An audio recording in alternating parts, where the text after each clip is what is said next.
Now, Liam Dunne, the CEO and founder of Waterford-based company Klearcom, is no stranger to the hot desk. They're always winning awards at Klearcom. But he is now nominated for a very prestigious award. He's one of the finalists of the EY Entrepreneur of the Year. And anyone really with an interest in business will be very familiar with this award. It'll be given out later on in the year. But as part of it, all the finalists are just back from an eye-opening trip to Japan, where they got opportunities to network and see how things are done on the other side of the world, effectively. Liam is on the line. Liam, how are you doing? Good afternoon, Mary. How are you? Not too bad at all. I'm going to have to start off by correcting you straight away to say I'm one of 3 co-founders of Klearcom. Oh, sorry. I get to do all the glamorous stuff, but really there's 2 other guys, Mark and Satish, that are here just as important, doing more important things than I do.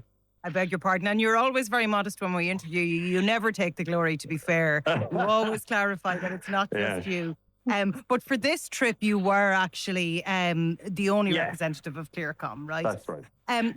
Yeah, brilliant. So look, I mean, you've spoken many's the time in the past about Klearcom. But again, just give us a very quick overview of your base in Waterford at the moment, what you're doing, how many staff you have, that kind of thing. Yeah. So look, we basically got a software application that tests and validates call center AI, this digital voice, this voice bots work for multinationals. So our application is used by some of the world's largest and leading brands, largest companies, leading brands like Mastercard, Google, Pfizer, and so on. And they use us as a critical way of ensuring that infrastructure in their call centers, whether it's human or AI, is working globally. So that's essentially what it is that we do. Our headquarters is here in Waterford in Arc Labs, and we're a very proud Waterford-based company. We like to wear the blue and white jersey wherever we can, and we're global as well. That we've offices in India and the US and a global workforce really. But everything's run out of Waterford, and that is home. Will always be home, and it's the heart of things for Klearcom, you know. So the EY Entrepreneur of the Year then, like I said in the introduction, most people are very familiar with this whole process, and it is very prestigious, isn't it? I mean, it's a huge deal to be nominated. Yeah. Look, I suppose, it is, to be fair, Mary, if we kind of isolate what it is, the program itself is a hugely sought after program, and basically Ernst & Young run this globally in all the countries, and it's a program that supports, advises, and basically connects a community of like-minded entrepreneurs. And their whole aim is basically to raise all entrepreneurship in each country. So the program is about recognizing what's successful and making sure that that's shared. So it's like this real, it's like basically a sharing community and alumni with, I think there's over 650 members now in Ireland. And each year, 24 new get invited to participate. And the whole aim here is just to de-risk business, champion what works, and share and share and share. And that's what Japan was about in its essence. Like, I suppose I would have come across the Entrepreneur of the Year years ago. It used to be on television late at night, and I always remember seeing it once. I think I was first year in college, and I was kind of just blown away by the energy and success of these companies from Ireland doing, global, truly global, achieving global scale. And to see it like firsthand and be there and participate is a huge honor. Pinch me moment. I never thought I'd be lucky enough to be here. And if I can do it, genuinely, anybody can. It's just about making sure that you solve a big enough problem. And then basically don't hold back, just go for it. And really, if I can do it, like I said, and Mark and Satish and my co-founders, making Klearcom what it is, anybody can get there. And when did you find out you were nominated then as one of the finalists? Yeah, it was we got approached by Carl O'Donnell from the EY office down in the southeast, and they approached you to submit an application for it. And just before it was announced, basically I got a phone call one day. It was another busy day, and I didn't have time to be taking this phone call from a number I didn't know, and I took it anyway, and it was great news. We found out that we'd been selected as one of the finalists in the emerging category, and I genuinely didn't know anything about the trip And it was only later that I realized, as part of it, I was getting to go and spend a week in Japan. Oh, what a drag. Which was So I presume you said, no, thanks. I'm grand, thanks. Let someone else go. Yeah, I said I'd let my wife focus on all the children's trainings and all that kind of cracks for 1 week. She was on her own, and I was going to head off to Japan. And really, it was genuinely, it was completely life changing, because you expect to have some good conversations and maybe come away with an idea or two.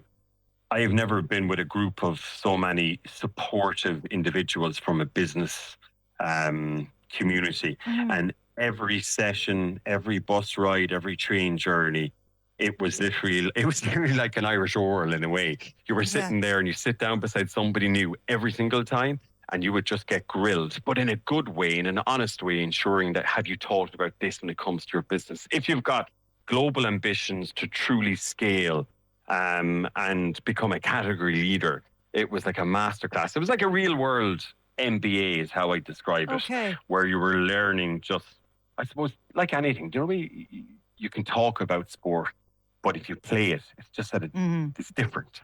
And this was like getting to play with some of the best in the business and learning from them on key trends and key things to look out for. Like, I've learned from absolute huge behemoths in the Irish industry. And the thing about it as well, on this trip that you go on, there was 140 odd people. It was actually Ireland's biggest unofficial trade mission. It was the biggest basically trip that's ever been taken by Irish business globally. 140 people. I don't know how many planes went out, all landing in Japan.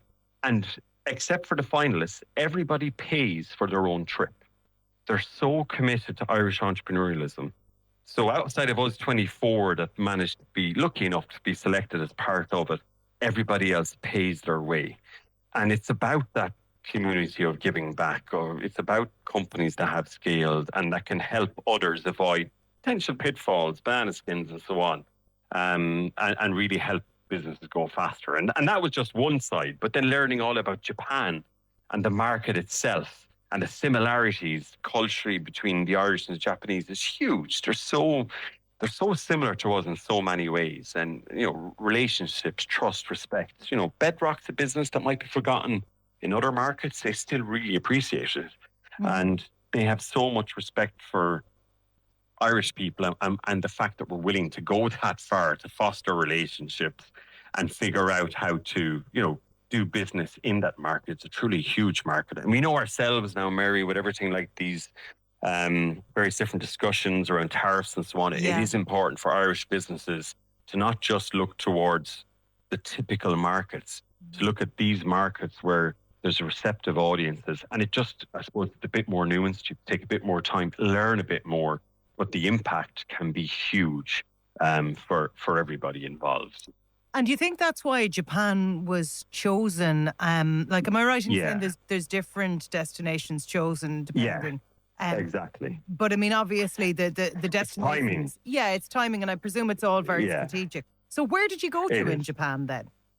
So we landed into Tokyo, a city of 35 million people. You don't see rubbish, let alone rubbish bins around, because culturally in Japan, everybody brings their own rubbish home. So straight away, it's busy.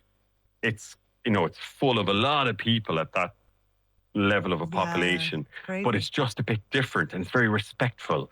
So we started off in Japan and basically you have a different workshop each day, learning something about the Japanese market or the wider Asian market overall. And we had a number of days up in Tokyo, and then after that we went down to Kyoto, which is kind of an older traditional Japanese city. So think of Tokyo as like your capital, international capital, and then Kyoto is that more traditional experience. We got to see that more authentic side and traditional side of Japan. And then we went down to Osaka one of the days for the World Expo, and that was huge because the World Expo is obviously a huge event. I think there's 26 million people going to attend it this year, and Ireland has a pavilion there. And I myself, all the entrepreneurs that are on this, the finalists, we all have to do a pitch So separate to all those kind of mini interviews and mini sessions, separately, you do a pitch to the whole community and the audience that's attending each day. And I was lucky enough to be selected to do mine at the World Expo at the Irish Pavilion. So, that was a real pinch me moment again. And it's funny, actually, the Waterford Chamber have been great. They did an interview on this, and they've got a picture and a bit of a blog on the Waterford Chamber website with some pictures of it as well. But there's a picture of me there during that actual, say, pitch, and I'm holding an iPad, but originally that was a pint of Guinness. We just used AI to replace it with an iPad to be more appropriate. So there's a little inside track for you. So it is. I was drinking a pint of Guinness at the Irish Pavilion in Tokyo, and it was lovely. But I mean, look, you were Osaka, sorry. You were also putting out a brand, an Irish brand, in a big way as well. So there's a plus side to all of this. I mean, it's just, I'm listening to you, and you're dealing in such mind-boggling numbers. Imagine 26 million people coming to any event.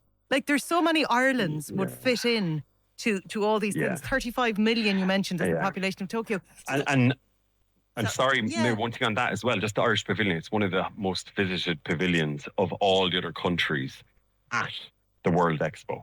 So there's such, I suppose we don't realise it, but there's such a kindred spirit and respect for Irish culture and community. And in that Asian market, not just in Japan and Tokyo and Kyoto and so on, but in the wider Asian market. And it's actually one of the most highly visited pavilions of all the other countries globally. So again, we're punching above our weight.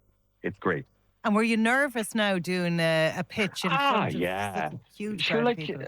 And even I suppose you're amongst some of the leaders of Irish business, So there's the whole thing is really it's an exercise in am I faking it? Should I really be here throughout the whole week, And it's a highly pressurized moment because you don't know exactly when you're going to have to do your pitch either.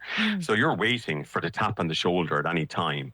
And then you're told, okay, you're up this day. You're only told that day of it that you're up now to pitch and address the questions. So, it was highly pressurized. But again, the whole week is set up to reflect and to, I suppose, mimic in a way business. So there's lots of pressure in business, and you take opportunities in business. And the way Ernst & Young and the EOY program is run so well, it kind of mimics entrepreneurialism in every single way. And I must say the team, big shout out to the team. It's led by Roger Wallace and Emer McCann and loads of other people involved. It was run so smoothly. There wasn't a single glitch. When we were leaving Tokyo, right, we had to get the bullet train down to Kyoto, and you have 60 seconds for when that train stops to get onto that train. So you can imagine 140 plus Irish on people, all chatting, having the crack, waiting for the train to come.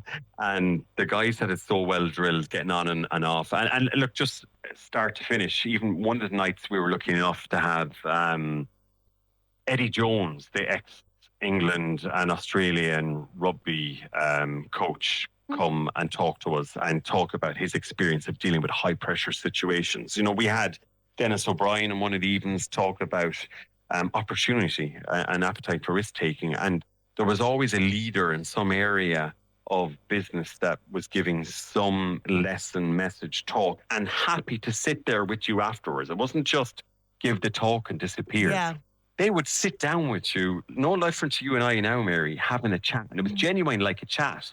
But they're part of this community where they feel, I suppose, that their job is to help you kind of eyes up, think ahead, look at risk, look at opportunity, and make sure that ultimately you and your business is a success, so that ultimately we hire more people, create more long-term, high-tech, high-value jobs, so that Ireland as an entity, when it comes to this sport of entrepreneurialism, wins. And really, I suppose, it does because of the buy-in. It was funny because I was talking to a couple of colleagues that have in the US and the UK, and they'd be familiar with the program. But it seemed to be like the Irish program was a cut above everybody else in terms of the level and the commitment, the amount of people that volunteer to go and attend these every year. I was talking to some of the people, and they haven't missed one of these trips in the last 10 years. Are you And serious? every time they're paying for that out of their own pocket, Yeah. you know. So really, that's huge commitment. Very, very lucky. Honest to God, it was one of those from a kind of just an expectation setting for me. It kind of really got me thinking in a kind of broader, bigger way, and about going further, faster, and ultimately, I suppose, being more ambitious overall. And that was the theme kind of this year's program. Really, it's all about when they call it funny. It's called a CEO retreat. The retreat is the wrong word to use there. It's a boot camp. Doesn't sound like a retreat. Yeah, definitely doesn't sound like a retreat. It sounds brilliant, though. You know, and I mean, look, as well, you're flying the flag, you know, and you should be really proud of that. You know, that you're one of 24 finalists in what I would say is a very, very competitive space, being one of the EY Entrepreneur of the Year finalists. We're almost out of time, but what happens next then? Do you have to go through any more kind of judging processes, or when do you find out? Or what's the story? Yeah, it's kind of, you know, it's multi-layered, multifaceted, multi-stepped. There's loads of different kind of submissions and reviews of the business performance, the strategy and forward planning and interviews and all that kind of crack. Ultimately, it culminates in an actual awards ceremony, which is, I think it's until the 27th or 28th of November, which is the Entrepreneur Year, basically awards gala. So that on that night televised as well, and they announced the winners of the 8 different categories. Okay. And that's it. Well, fingers and toes crossed for you. Liam Dunne, who is the CEO and co-founder of Klearcom. I got the co-founder and I don't forget things. Well done. My memory served me well in the 16 minutes we were chatting there. But just back from Japan, and well done on all you've achieved so far. Absolutely brilliant to be one of the finalists. EY Entrepreneur of the Year finalist. Liam Dunne, thanks a million. Always great to chat to you. Thank you very much for taking the time. Thanks a million, Mary, and appreciate all you do as well for championing business in Waterford. It's important. So thanks a million.